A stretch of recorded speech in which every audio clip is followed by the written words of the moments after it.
Menko Marifes Luhut Binsar Panjaitan melakukan audit terhadap sawit-sawit ilegal. Itu ada 9 juta yang diaudit, terbukti 3,3 juta lahan sawit ilegal. Lalu apa yang diambil negara? Menormalisasi, memutihkan. Apa yang bisa diambil kesimpulan dari proses yang memutihkan ini? Gak ada efek jerah. Makanya apa? Pembalakan hutang itu makin merajalela. Gak peduli dia rakyat nanti akan banjir seperti apa. Desa Atu Payong Bintang, Desa Pantanangka Isak, dan sekitar Pantanangka. Nanti saya kirimkan juga. Oke, ya nggak apa nanti.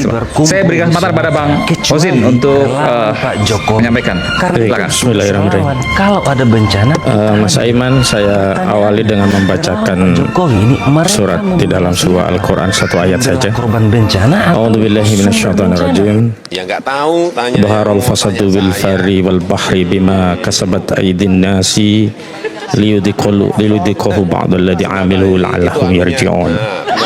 Telah nampak kerusakan di darat dan di lautan disebabkan oleh tangan-tangan manusia, maka Allah peringatkan agar kembali kepada jalan yang benar.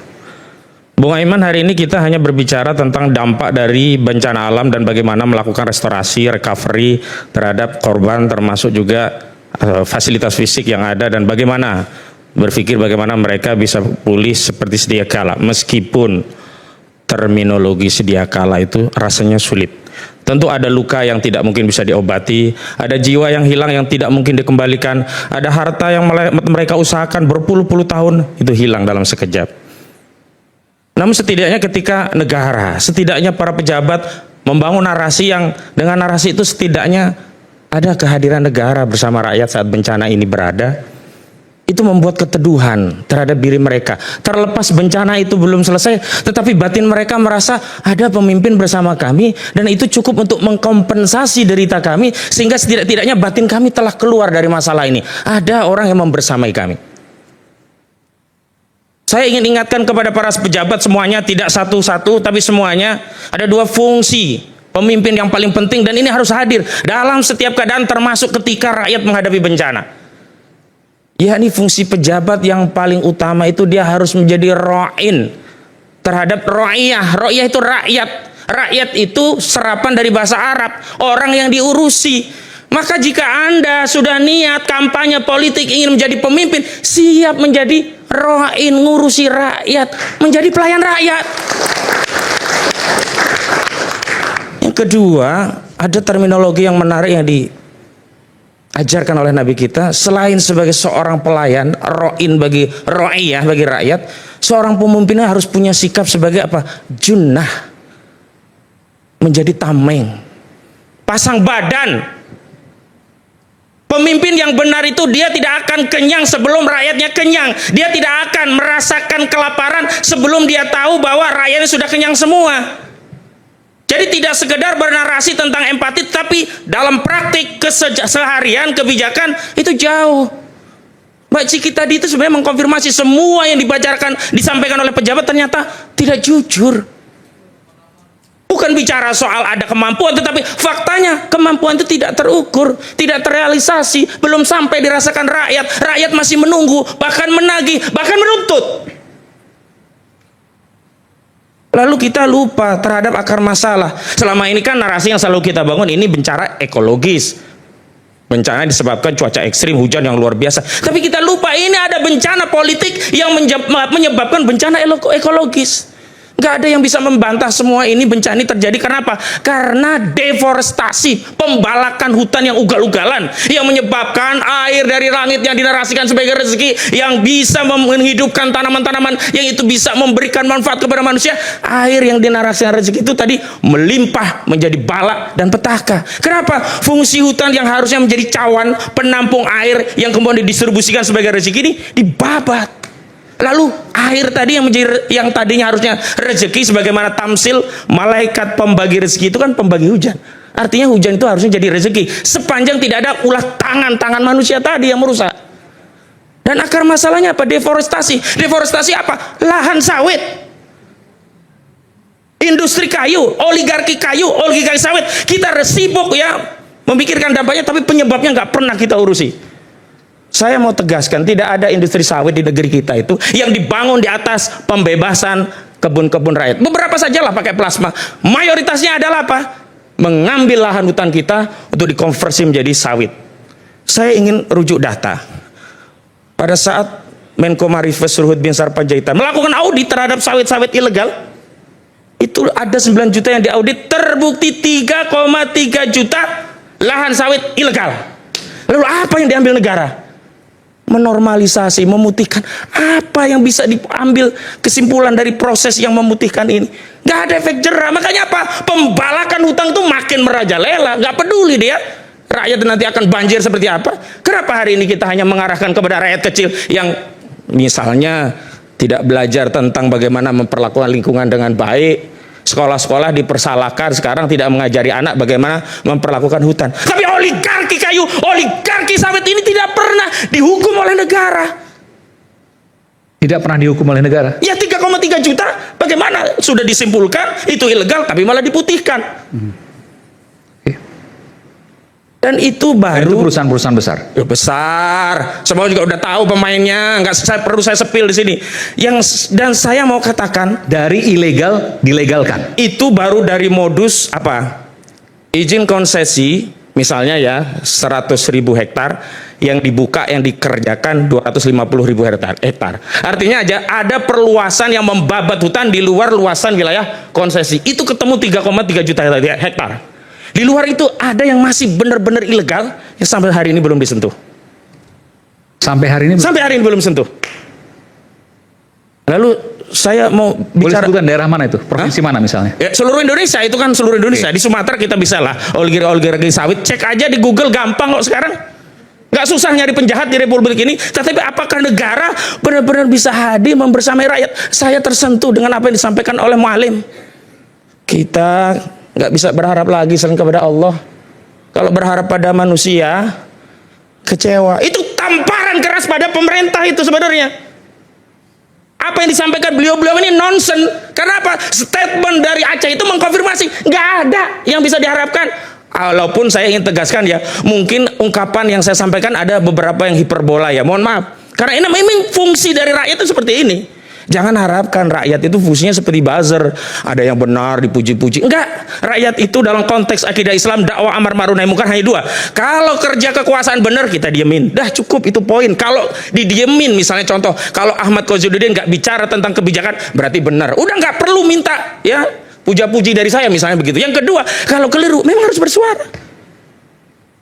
Dan saya tadi menyayangkan apa yang disampaikan Teddy Indrawijaya. Kok begitu sikap negara kepada rakyatnya? Alih-alih membangun narasi yang menyatukan, ya, memberikan ucapan selamat walaupun bahasa lainnya nyindir ya, terima kasih terhadap influencer yang telah memberitahukan kekurangan kami. Setidaknya kami akan tindak lanjuti. Tetapi alangkah baiknya sebelum disampaikan kepada publik, sampaikan dulu pada kami. Ini bahasa-bahasa pilihan yang bisa diambil, yang itu justru mengkonfirmasi negara hadir untuk menyerap apa yang menjadi aspirasi rakyatnya. Bukan langsung, waduh, seolah-olah kita dihadap-hadapan. Enggak bisa sendiri. Rakyat nggak bisa menghadapi bencana ini sendiri, clear. Negara, pemerintah juga tidak bisa menghadapi masalah ini sendiri, clear. Tapi yang saya mau tegaskan lagi adalah apa? Boleh. Kehadiran negara. Saya mau tegaskan ya sebelumnya. Sekarang ini banyak yang merasakan ini loh. Yang baru di follow up hanya Ciki. Masalahnya itu banyak Ciki-Ciki yang lain yang nggak sempat diundang oleh Aiman. Bagaimana nasib Ciki-Ciki yang lain? Saya ingin tegaskan, saya mengadvokasi banyak kasus yang terkait publik.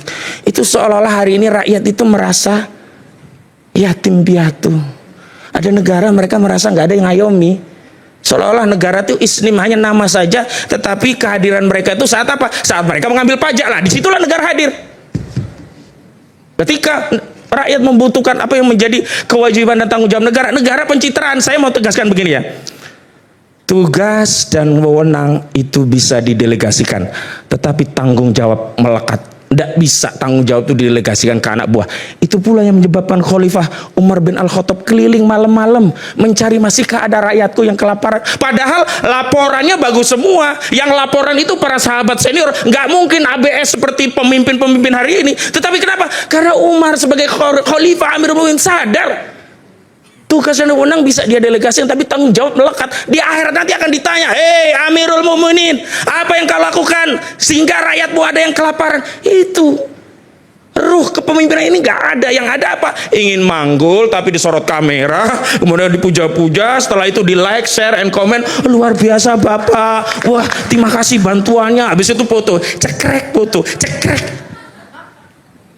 Jadi saya kira kalau dulu saya waktu di gempa Jogja itu ada fenomena wisata bencana yang itu dinyinyirin oleh korban. Kenapa? Orang-orang ini datang bukannya mau membantu jadi relawan seperti kami ya. Saat itu justru datang cuma foto-foto. Hari ini pun pejabat pun ikut-ikutan latah seolah-olah ada wisata bencana, dan tanpa malu tertangkap kamera makan enak pakai rokok cerutu. Sakit kita ngelihatnya walaupun nggak ikut makan. Sakit. Jadi bahasa-bahasa semiotik ini apa nggak diketahui oleh mereka yang hari ini diberi amanah? Atau sejatinya mereka sudah merasa bahwa tanggung jawab itu selesai ketika mereka membeli suara rakyat saat pemilu, sehingga transaksi itu selesai, sekarang terserah kami kekuasaan melakukan apapun, toh kalian sudah kami beli suaranya. Jadi tidak ada hubungan timbal balik bahwa kekuasaan itu sampai pada akhirat yang ujungnya surga atau neraka. Sehingga kontrol-kontrol media seperti ini ya mungkin didengar sepintas, habis itu hilang lagi. Kalau kontrolnya itu kontrol tanggung jawab yang melekat, dia yakin ada akhirat, ada surga dan neraka, takut sekali. Sekarang saya mau kembali saja, objektif saja lah. Sekarang apa sih susahnya menetapkan bencana itu sebagai bencana nasional? Dan jangan menggunakan terminologi asing tidak asing. Malaysia itu saudara kita muslim juga kok, dia sholat juga dia. Kenapa kita menolak bantuan dari saudara kita muslim dari Malaysia hanya dengan narasi ini asing atau tidak asing? Saya setuju tadi kalau girian utang dengan riba yang luar biasa. Di Malaysia nggak ditolak Bang. Yang kedua, yang sebentar, saya tadi tidak intercept saudara. Enggak, boleh sedikit soal itu, tapi sebentar aja. 1 menit. Anda mau jawab apa tadi soal bantuan asing? Yang pertama adalah bantuan asing ini harus dibedakan. Ada people to people, ada state to state.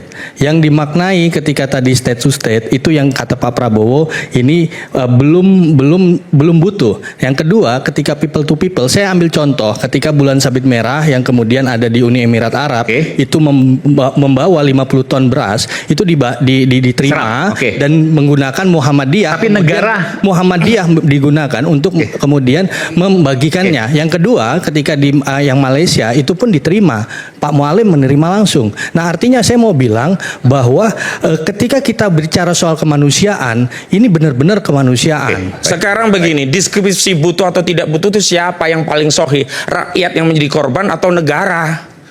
Tadi loh Mbak Sherly sudah datang dengan seluruh data yang seperti itu. Sekarang bisa nggak ditangani? Mohon maaf, bukan masalah komitmennya, tetapi faktanya sampai hari ini tidak bisa. Dan apa susahnya kalau kemudian mengambil upaya maksimal? Oke lah, tadi misalnya ya, jadi bencana nasional nanti ada travel warning, kita nggak dapat hepeng dari wisata. Berapa sih hepeng yang diperoleh dengan wisata tadi ketimbang nyawa rakyat yang harus disegerakan, diselamatkan? Karena terkait dengan nyawa, kemudian Pak Presiden menggelontorkan dana keuangannya. Nanti saudara komentari lah. Sedikit saja. Saya tadi menyimak sekali. Dalam posisi ini kita bersama-sama. Nanti biar komprehensif. Setelah saya menyampaikan komprehensif, silakan. Tanggapi secara komprehensif. Oke, silakan dipersingkat, Bung Husin. Nah, tadi, jadi kita ini hari ini justru ada 2 masalah sekaligus. Bencana ekologi itu masalah kita sendiri.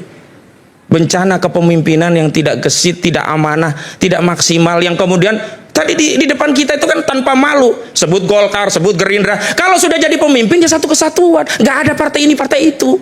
Rakyat juga mempercayakan semua kepada kepemimpinan, nggak peduli itu Golkar, itu Gerindra, pokoknya pemimpin kami. Jadi memang ada masalah. Dan tadi kalau dikatakan pembantu tidak bisa memilih, ya sudah, siapa yang memilih pembantu itu pecat, dia kan punya wewenang. Jangan kemudian hari ini sibuk mencari apologi atas berbagai ketidakmampuan atau setidaknya kekurangan, kemudian masyarakat diminta untuk permisif terhadap argumentasi itu. Pada saat yang sama yang di lapangan sudah menjerit. Bener kata juru bicara bencana itu. Ini bukan masalah apa-apa, ini udah nyawa. Nunggu Desember, nunggu Januari, udah berapa nyawa yang hilang. Saya sebenarnya tidak tega untuk mengungkapkan apa yang saya sampaikan ini, tapi kenyataannya memang harus ada civil society yang mengambil sikap tegas. Setidaknya itu memicu apa yang sudah baik, benar tadi kalau dikatakan baik akan menjadi lebih baik. Apa yang tadi dikomitmenkan pemerintah tidak butuh, kalau memang tidak butuh bantuan ya sudah. Tetapi ada 2 hal. kan ada dua hal ya, status bencana dan membuka. Membuka itu bukan kita minta-minta, hanya membuka, orang ngasih kita terima. Kecuali dibuka terus kita minta-minta. Atau setidaknya negara memberikan sebuah regulasi. Dan regulasi itu kan terakhir baru dibuatkan tentang misalnya pesawat yang nggak bisa masuk, bantuan nggak masuk, setelah ada tekanan rakyat kan.